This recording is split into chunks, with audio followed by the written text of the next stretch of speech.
Welcome back.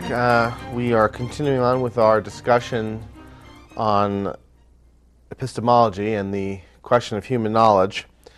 We are going to begin what will be 3 lectures on Descartes' views on the subject. And we're using Descartes in a bit of a, perhaps a non-traditional way. I think I mentioned last time that Descartes is actually slightly earlier than Locke. And so if we were doing this in a strictly historical order, we would read Descartes first and then Locke. But because Locke presents what I've called a naive empiricist view, that is, because Locke thinks that all substantive knowledge begins in sensory experience, begins the moment we open our eyes, ears, smell things, taste things, touch things, because he holds that view, there's a certain logic in presenting Descartes after Locke, because Descartes gives us good reason to question Locke's, a view like Locke's. Descartes gives us good reason to question any naive empiricist account of human knowledge. And so this is the reason why I'm doing Descartes after Locke, even though Descartes comes earlier than Locke in the history of ideas. I think that there's sort of a nice counterpoint that we can set up here. And after Descartes, we're going to look at some views that criticize, that depart from both the Lockean and the Cartesian way of thinking.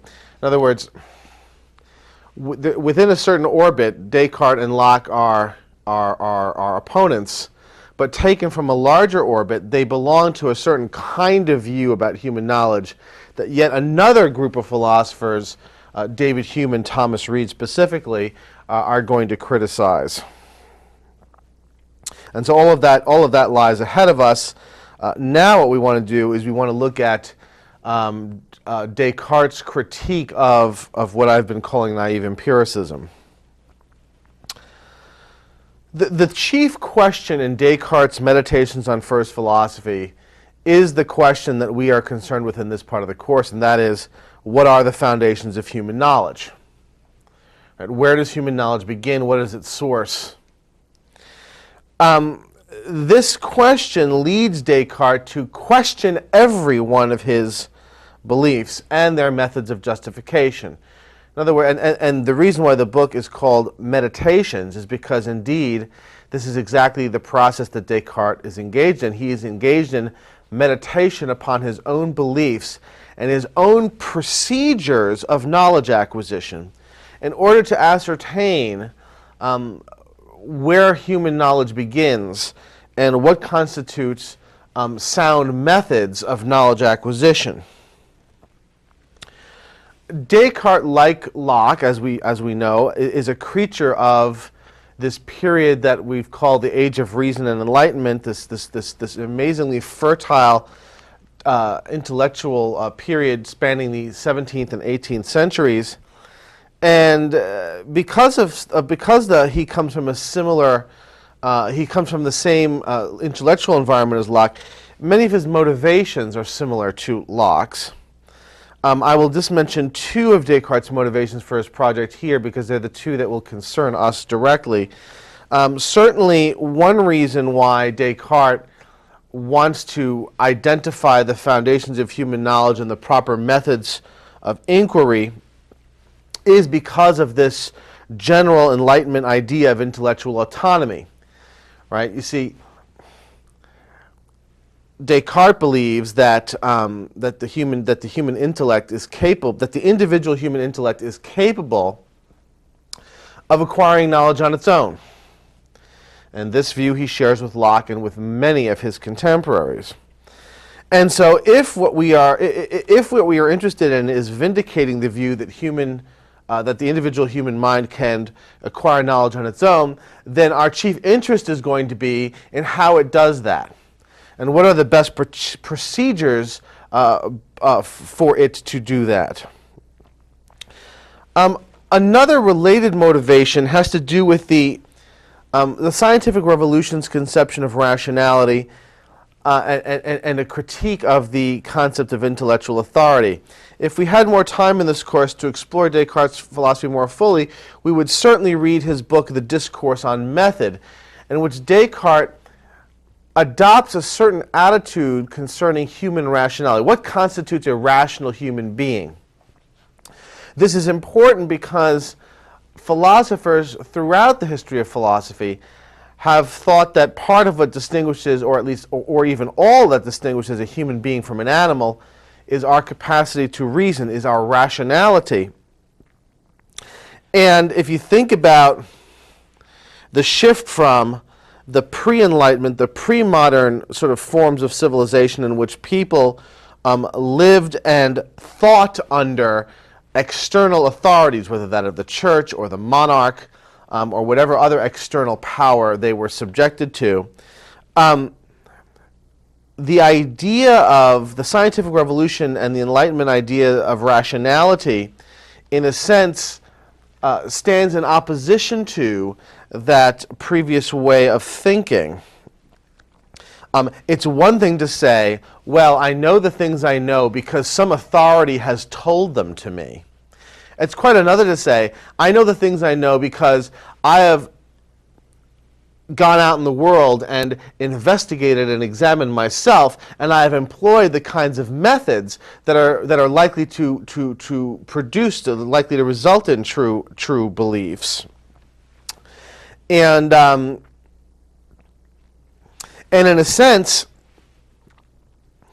the previous era way of thinking about this, right, the pre-modern way of thinking about this, goes against the idea of rationality, right? If you believe something or if you know something on the basis of what someone else has told you and what some authority has told you, that does not necessarily suggest that you are a rational or a reasonable being. So the idea of intellectual autonomy and the idea of rationality sort of go together. Only the intellectually autonomous person is justifiably called rational because only the intellectually autonomous person has acquired their beliefs in a rational way. You know, one of the classic fallacies that logic speaks about is the fallacy of arguments from authority. The fallacy goes something like this: the mere fact that someone in authority told you that P was true does not mean that P is true. In other words, truth is a matter of whether a certain proposition corresponds to the facts. The fact that someone important or someone in a position of power has told you something makes it no more likely that the proposition they've uttered corresponds to the facts than if someone else had told you. And so there is a kind of a relationship between the idea of intellectual autonomy on the one hand and rationality on the other, and Descartes is motivated by both of these ideas. He wants to vindicate the sense in which he wants to vindicate the idea that human beings, that the individual is autonomous and free intellectually in his or her capacity to acquire knowledge, and he also wants to vindicate the idea that human beings are essentially rational, reasonable creatures, which in part relies upon our being intellectually autonomous. So both of these are motivations of Descartes in entering into in engaging in this enterprise of searching for the foundations of human knowledge and identifying the best methods of knowledge acquisition. Now let's return to empiricism again, because it is precisely the kind of naive empiricism that we saw in Locke that Descartes is going to express doubts about right at the beginning of the Meditations. Remember that according to naive empiricism, all knowledge, all substantive knowledge, begins with sensory experience. Right? So on this view, right, on the naive empiricist view, the foundations of knowledge consist of what Locke calls ideas of sensation. Okay? Right, ideas of sensation are the direct products of our perceptual engagement with the world, and Locke says this is where all human knowledge begins. Right? There's no knowledge without experience, and there can be no knowledge, there can be no ideas of reflection, no knowledge that arises from reflection, unless there have first been ideas of sensation, knowledge acquired by way of perception, because it's knowledge acquired by way of perception that provides the material, right, the mental contents, the thoughts upon which reflection can then operate in order to produce ideas of reflection. Okay. So according to naive empiricism, all knowledge begins with sensory experience.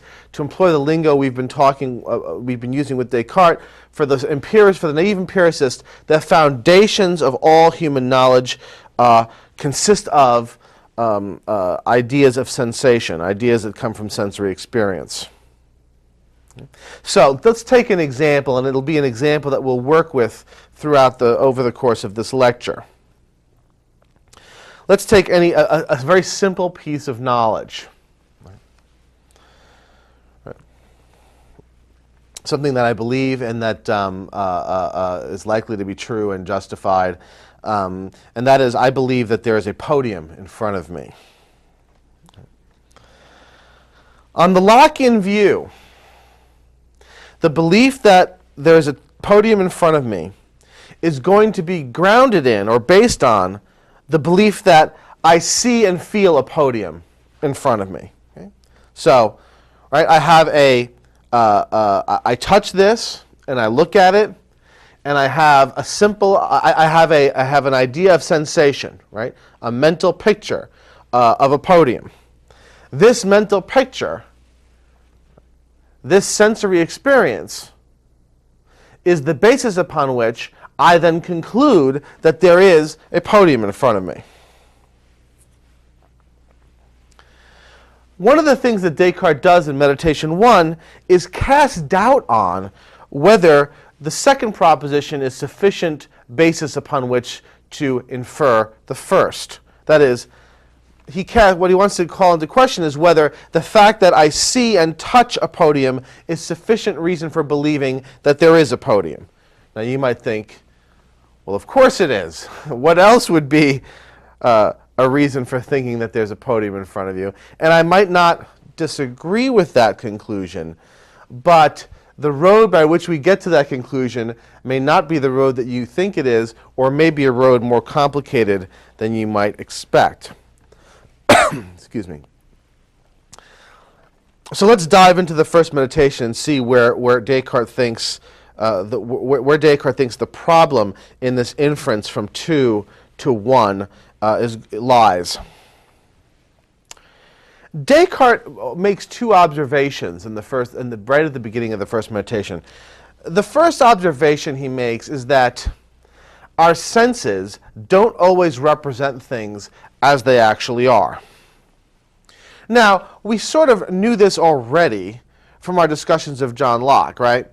Remember that our ideas only partly resemble things in the external world, according to Locke. That is, our ideas consist of both primary and secondary qualities. But of course, the objects of the external world, according to Locke, consist only of primary qualities. And so there already is, on the kind of view of perception that we're working with here, and recall that Descartes' view of perception, the mechanics of perception, is going to be essentially the same as Locke's. Right. The view of perception that we're working for here, which is sometimes called the double object view, because in a sense there's two objects of awareness. There's the immediate object of awareness, which is a mental content, a mental picture, and then there's the secondary object of awareness, which is the object in the external world. Locke tells us, well, the object in the external world and the object of direct awareness have different characteristics. So, to employ some terminology that we'll return to, Locke's basic picture of perception already sets up a basic appearance-reality gap. So taking the mental picture in our minds of the podium as an appearance, there is a gap between the appearance and the reality. The properties or characteristics of my idea of sensation, this mental picture of a podium, and the actual object as it exists independently of my experience of it. So, but Descartes wants to go further. He's not simple when he talks about there being the senses being unreliable. the senses often misrepresenting things, he's not only speaking about this standard sort of structural sense in which our senses always produce a mental picture that has more in it than the actual object in the external world.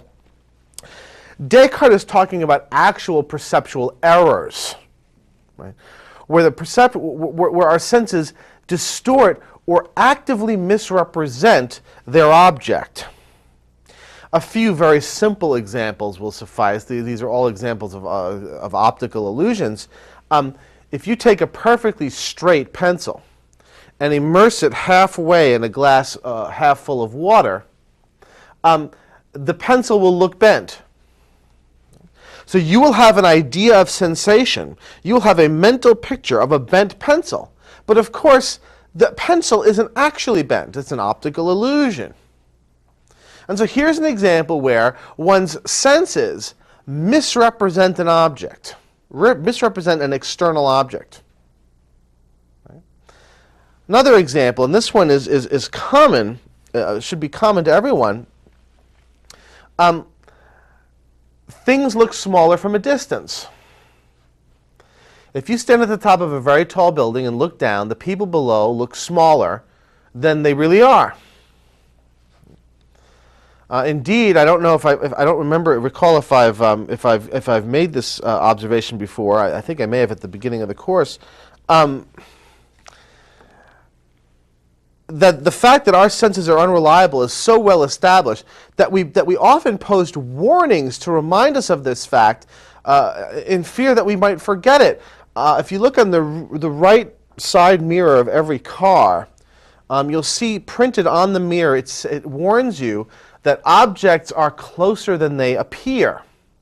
Because, of course, the right side mirror has a distorting effect that allows you to see more of what's behind you at the price of distorting the distance of what's behind you into the right side of you.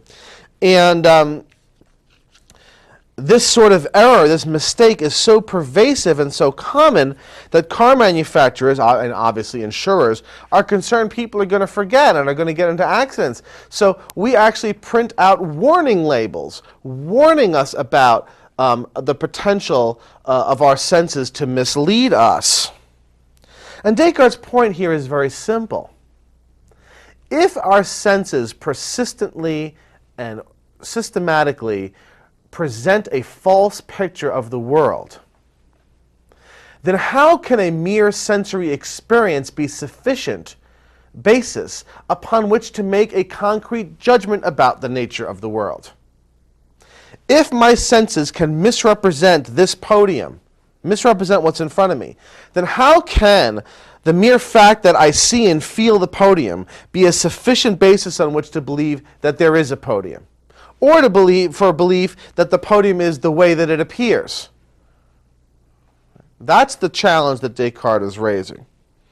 And he says it in almost a throwaway kind of way on page 12 of your readings. He says, "Whatever I have up till now accepted as most true, I have acquired either from the senses or through the senses. But from time to time I have found that the senses deceive. And it is prudent never to trust completely those who have deceived us even once." So one of the points that Descartes makes against the kind of naive empiricism that we find in Locke is that the senses aren't all that reliable. And the mental picture of the world that they provide is not a very accurate picture. And this raises questions then about whether indeed beliefs that arise from sensory experience can provide the kind of foundations for human knowledge that Descartes is looking for. Right? What he's looking for are foundations for our knowledge that will vindicate the view of us as being intellectually autonomous and rational. Now, if the basis of our beliefs is nothing but sense perception, and we know that sense perception can radically misrepresent the way the world is, then it's difficult to see how the idea of at least human rationality is going to be vindicated. But this error argument, and that's what I'm going to call it Descartes' argument from error, is only the tip of the iceberg. There is a much more devastating form of doubt, a more devastating form of skepticism that comes next. Descartes points out that all of us spend a good portion of our lives in a state of unconsciousness, in sleep. And he also points out that in sleeping, we dream. And he furthermore points out that our experiences while dreaming can be indistinguishable from our experiences while awake. Now, certainly, the content of our dreams are often bizarre. That is, certainly it is oftentimes the case that our dreaming experiences are radically different from our waking experiences, but that is not always the case. I can certainly say that I've dreamt in the past of perfectly ordinary, mundane things. I've dreamt myself going to work or driving my car down the highway, or any number of ordinary activities where, while I'm in the dream, I have no reason, no suspicion that it's not real.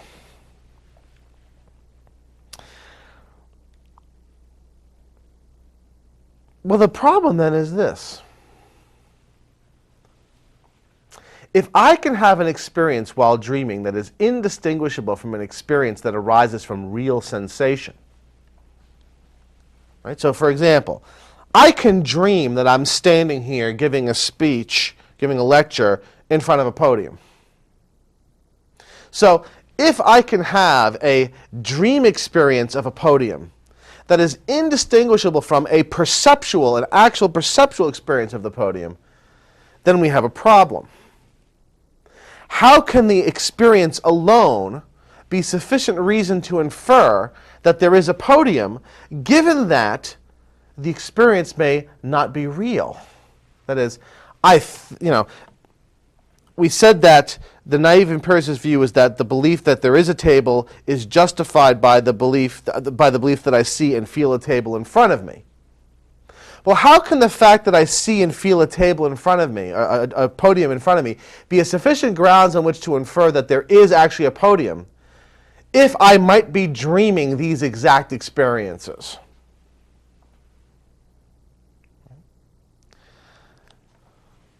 Descartes says this on page 13.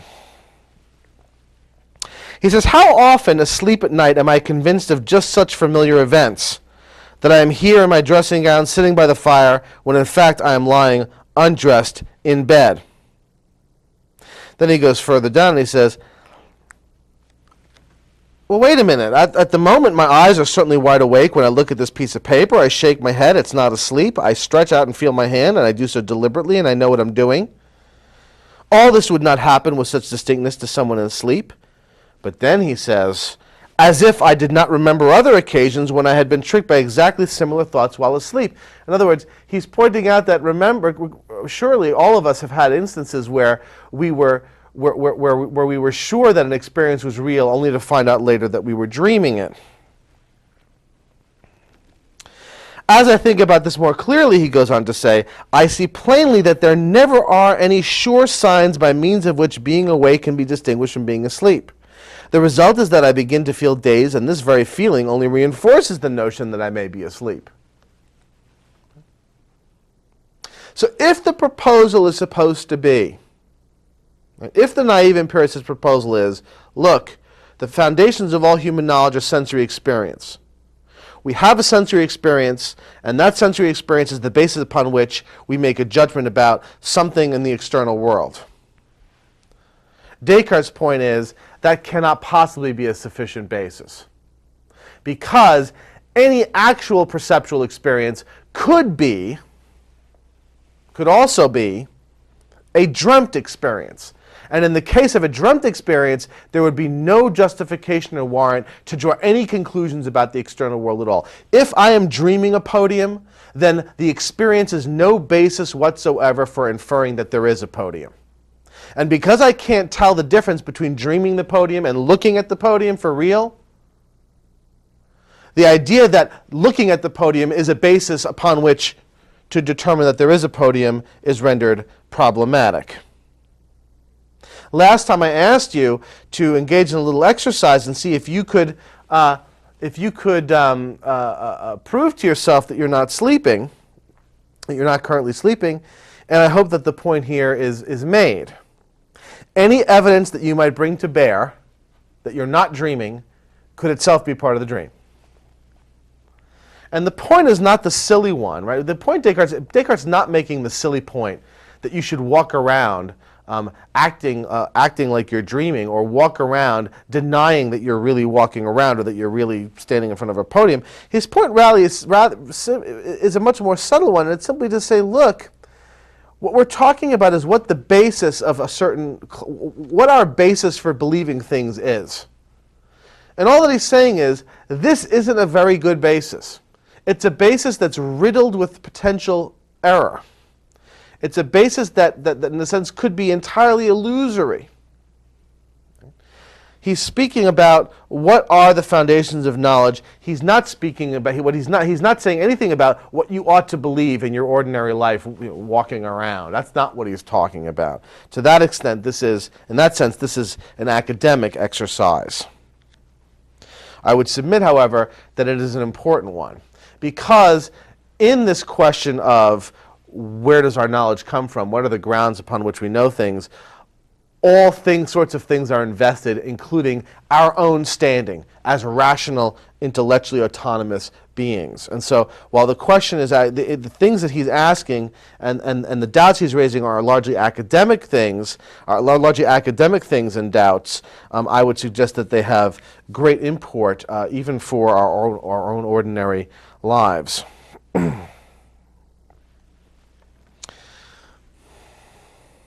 So let's go back to our examples. Right, so proposition 1, statement 1 is, I believe that there is a table in front of me, that there's a podium in front of me. Statement 2 is, I see and feel a podium in front of me. According to the naive empiricist, the second statement provides a justification for the first. The second statement is the foundation upon which the first statement is based.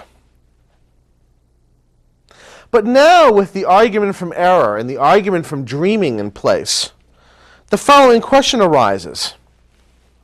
Okay, 2 is supposed to justify 1. But what is the justification for 2? Right? If I'm experiencing a perceptual illusion, or if I'm dreaming, then my experience is not a sufficient basis upon which to infer that there's a podium. So the question is, how do I know that my eyes aren't playing tricks on me? How do I know that I'm not dreaming? In truth, 1 only follows from 2 if we also have available an additional premise, let's call it 3. And what 3 says is, I am neither dreaming nor experiencing a perceptual illusion. Right? Then 1 follows from 2. Right? So here's the amended proof, let's call it, or the amended line of justification. Okay? Statement 1, I believe that there's a table in front of me, is supposedly grounded in statement 2, I see and feel a table in front of me. It only is grounded in 2 if I also can show that I am not dreaming or experiencing a perceptual illusion, statement 3. But of course, statement 3 is itself a knowledge claim. What justifies it? If my current experience of the podium, if my current idea of sensation is to provide grounds upon which to infer that there is a podium, I have to first know that I am neither dreaming nor experiencing a perceptual illusion. And the question is, what is the basis upon which I could know that? Now notice what obviously could not be the basis. It could not be another perceptual experience, right? I couldn't say, well, the way that I know that I'm not dreaming or perceiving or experiencing an illusion, the way I know that is by reference to some other experience I'm having.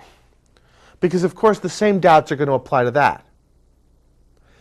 If the question at hand is, how do we know that our perceptions are valid or accurate? How do we know that we're actually having a perception rather than dreaming it? Then obviously, I can't answer that question by appealing to another perception, because it's the validity or accuracy of perception that is itself at question. So what I want to say at this point is that Descartes has shown, he's demonstrated, that ideas of sensation cannot provide the ultimate grounds of human knowledge. Right? The only way that any perceptual experience can provide the basis for any piece of human knowledge about the world is if we can first assume that our perceptions are accurate, that we're actually seeing something, and that what we're seeing is the way that that something actually is.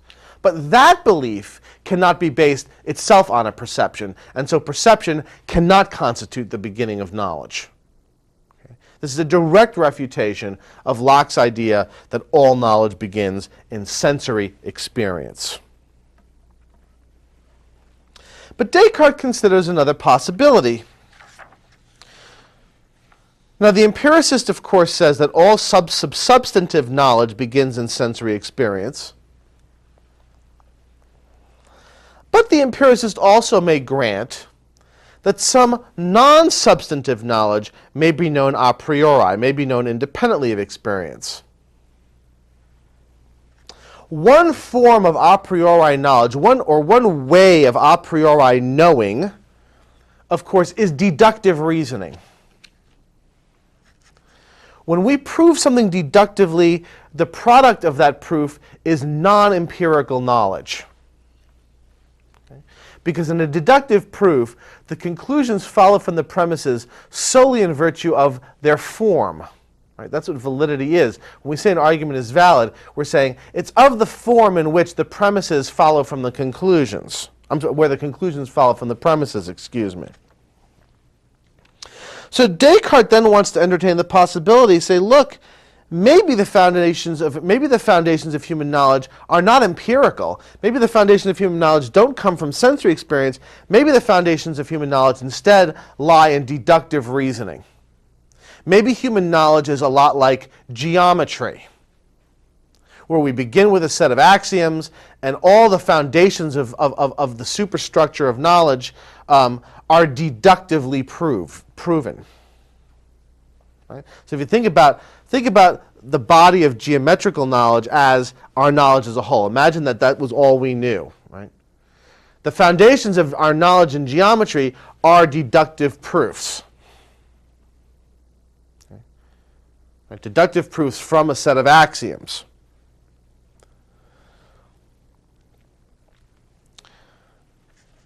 And Descartes is wondering, well, maybe human knowledge is like that. Maybe geometry is, in a sense, the model of human knowledge. And so let's take another two examples. We'll call these 1a, 2a, and 3a. Okay? So let's just take one piece of deductive knowledge. And it'll be from geometry, since it's the easiest, cleanest example of deductive knowledge that I can think of. So here's the thing that I claim to know. 1a. The square of the hypotenuse of a triangle is equal to the sum of the squares of its legs. A squared plus b squared equals c squared. Okay?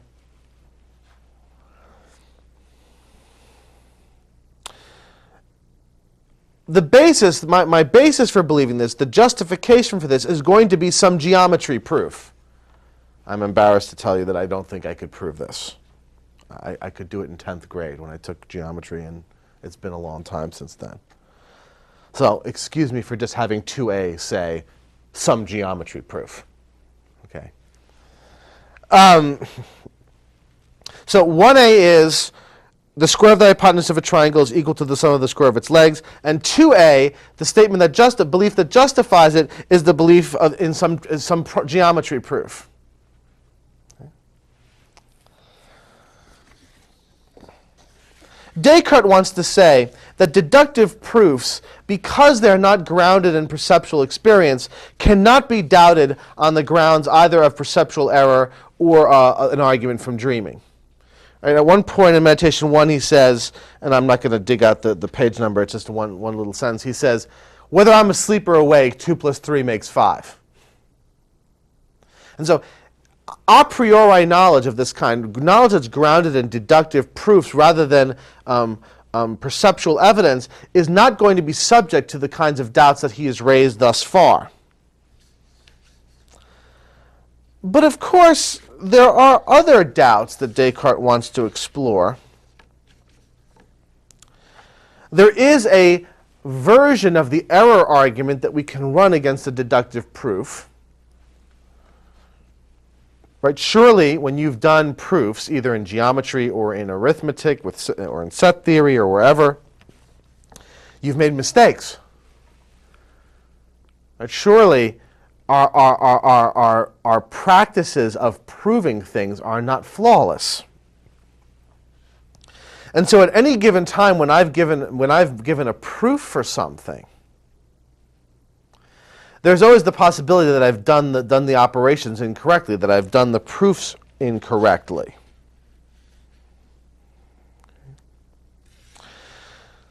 Descartes raises an even more troubling possibility, and again, it is a possibility. He's not claiming that this is the case.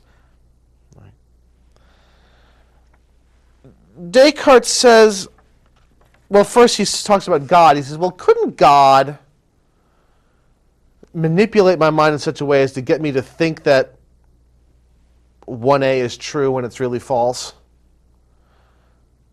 Put the question another way. Couldn't God convince me get me to think that 2 plus 3 is 7 instead of 5? I mean, isn't he powerful enough to do that? Then, of course, and you can tell it's a sign of the times, Descartes doesn't come long after Galileo, who ran into troubles with the medieval church for his unorthodox views on the nature of the universe. Descartes then realizes that he may be getting close to blasphemy, so he quickly switches his example. He says, well, never mind about God. Page 15, he says, I will suppose, therefore, that not God, who is supremely good and the source of truth, but rather some malicious demon of the utmost power and cunning has employed all his energies in order to deceive me. So, couldn't a demon, or the devil, let's say, if there is such a creature, manipulate our minds in such a way as to convince us that certain deductively proven things are true when they're really false? Right? And so the possibility that the reason why we invoke this is this has a little bit the same relation to the error argument, the deductive error argument, that the dreaming argument has to the perceptual error argument. Right? It's simply a more total, more global, more catastrophic version of the same doubt. Right? In the case of the error argument, we simply are reflecting upon our ordinary, real mistakes, which occur from time to time. But Descartes is saying something like this: look, if there's the possibility that we make mistakes from time to time, does that not also mean that there's the possibility that we are mistaken all of the time? Right? The evil demon is simply a device to make this point.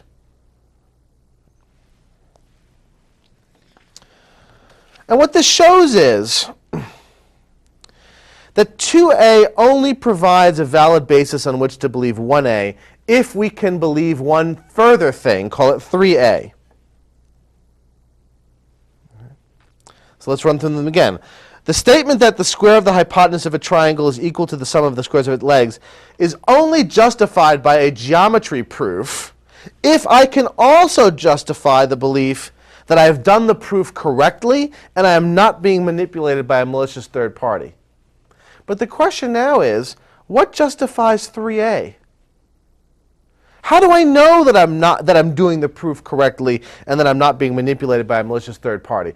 Obviously, my justification can't be an appeal to some proof, because here it's the validity of proofs that is under question. So I can't use a proof to prove a proof, to prove the validity of a proof. But of course, I also can't appeal to perception in order to justify this belief, to justify 3A, because perception has also been called into question on the grounds we articulated earlier, and has not been solved. That problem has not been solved. And so apparently Descartes has also shown that deductive proofs cannot provide the grounds for human knowledge. Many of you are probably thinking, well, what's left? If it's not perception, if it's not sensory experience that provides the beginnings of our knowledge, and if it's not deductive reasoning that constitutes the beginnings of human knowledge, then what is left? And indeed, Descartes himself wonders this. It's why meditation, too, begins on such a note of despair. Right? If you look at page 16, the beginning of meditation 2, look at that first passage. He says, quote, "So serious are the doubts into which I have been thrown as a result of yesterday's meditation that I can neither put them out of my mind nor see any way of resolving them. It feels as if I have fallen unexpectedly into a deep whirlpool which tumbles me around so that I can neither stand on the bottom nor swim up to the top." Right? Descartes is not seeing the way out of this problem. And remember why this matters for him. For Descartes, the very notion, the very idea that we are intellectually autonomous, rational beings is at stake. If we cannot show that human knowledge has rational origins, that we have good reason for thinking the things that we think, for believing the things that we believe about the external world, and about mathematical and other forms of objective truth, if we can't show that there is a rational basis for this knowledge, for these beliefs, then the idea that we are rational is hard to credit. And the specter of some form of intellectual authority then arises again, because if you are not capable of acquiring knowledge on your own in a rational fashion, then obviously you need help. You need to have your knowledge handed to you from an authority, whether it be God, whether it be clergy, whoever. And so there's an awful lot at stake here for Descartes. And indeed for Descartes, what he sees as at risk is the entire Enlightenment, because the entire Enlightenment is predicated on the assumption of human intellectual autonomy and rationality. And so the very premise on which the Enlightenment is based, right, the very premise on which the Enlightenment philosophers want to object to political oppression in the form of monarchy, the very basis on which the Enlightenment philosophers want to assert the prerogative of scientific investigation over church dogmatic natural science is threatened if we cannot identify the foundations of human knowledge and show that those foundations are rational. So Descartes' in a pickle. And it's a testament to how brilliant a man he is that he gets out of the pickle very quickly. Now, ultimately, at the end of the day, as you probably figured out, I don't think Descartes' project is going to succeed. But he gets out of the current conundrum very quickly. So let's talk for a minute about next time. We're going to start Meditation 2 next time, and we're going to address Descartes' attempt to solve the puzzle the puzzles that we've seen arise in Meditation 1. What are the foundations of human knowledge? Given that we can't base human knowledge in perceptual experience alone, given that we can't base human knowledge in deductive reasoning alone, what do we base human knowledge in? And here are two things to think about while you're reading. The first is that Descartes is going to say in Meditation 2 that we cannot doubt the belief, I exist. In other words, the statement, I exist, he says, cannot be doubted. What I want you to do is explain his reasoning. Why does he think this? The second question I want to ask you is going to sound strange, but it won't once you read the chapter. Given what we're talking about, what is the relevant difference between the following statements? Quote, I see a table, unquote, and, quote, I seem to see a table, unquote. What is the relevant difference between those two statements, given what we have been talking about here today? Those are the two things I want you to think about when you read Meditation 2, and we will pick up where we left off next time. Thank you very much.